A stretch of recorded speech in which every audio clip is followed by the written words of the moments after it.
এইবাৰ জাকিৰ হোসেন সিকদাৰ যে পৰাজয় হ'ব এইটো 100% গ্যাৰাণ্টি। মই সেইদিনা দেখিলোঁ জাকিৰ হোসেন সিকদাৰে এটা মন্তব্য ৰাখিছে যে গোটেই অসমতে AIEDF দলৰ এজন কেণ্ডিডেট বিজয় হ'ব নোৱাৰিব। তেখেতক মই এজন নিৰক্ষৰ কবি হৈ প্ৰত্যাহ্বান জনাব বিচাৰিছোঁ। তেখেতৰ নিজৰ ভৰিৰ তলত মাটি নাই, আনক তেখেতে প্ৰশ্ন কৰি আছে। এইবাৰৰ 26ৰ নিৰ্বাচনে তেখেতে 100% গ্যাৰাণ্টি তেখেতে এইবাৰ পৰাজয় হ'ব।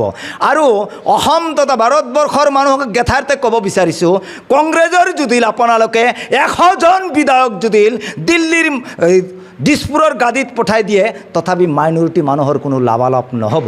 কাৰণ আজি ভাৰত স্বাধীন হোৱা 78 বছৰ হৈ গ'ল। অধিক সময় কংগ্ৰেছে ৰাজত্ব কৰিছে এই মাইনৰিটি মুছলমান মানুহক। সেইসকল বিধায়কসকলে এইসকল মানুহক নিৰাপত্তা দিয়া নাই। যদি কংগ্ৰেছে নিৰাপত্তা দিলেহেঁতেন, মাটিৰ পাট্টা যদি দিলেহেঁতেন, তেনেহ'লে অসম তথা ভাৰতবৰ্ষত এনেকুৱা মাইনৰিটি মুছলমান মানুহ হেৰাছমেণ্ট নহ'লহেঁতেন। আজি বিজেপি যে উচ্ছেদ কৰি আছে তাৰ মূল দায়ী কংগ্ৰেছ দল। কাৰণ মাইনৰিটি মুছলমান মানুহে বিজেপিৰ ওপৰত এতিয়ালৈকে দাবী কৰিব নোৱাৰে যে আমাক কিবা কাম কৰিব লাগে, কাৰণ মাইনৰিটি মুছলমান মানুহে বিজেপি নকৰে। আজীৱন ভৰি কংগ্ৰেছ কৰি সেইসকল মানুহ এতিয়া বিজেপিৰ ওচৰত খুজিলে পাব জানো? নেদে। কিন্তু কংগ্ৰেছে তৰুণ গগৈ চৰকাৰৰ 15 বছৰ শাসনকালত যেটো ক্ষতি তেখেতে কৰি গৈছে, আৰু 50 বছৰ মাইনৰিটি মুছলমান মানুহ পিছ পৰি আছে। এতিয়া গৈৰৱ গগৈ চাহাবে তেখেতে অসমৰ কংগ্ৰেছ দলৰ সভাপতি হৈছে। আপোনালোকক মই আপোনালোকৰ চেনেলৰ জৰিয়তে তেখেতক প্ৰশ্ন কৰিব বিচাৰিছোঁ, আজি অসমৰ বিভিন্ন ঠাইত উচ্ছেদ হৈছে, সেই বিষয় লৈ এই হিজৰাজনে এতিয়ালৈকে কিয় কথা ক'ব নোৱাৰিলে? মোৰ প্ৰশ্ন, মই অসমৰ এজন নিৰক্ষৰ কবি হিচাপে।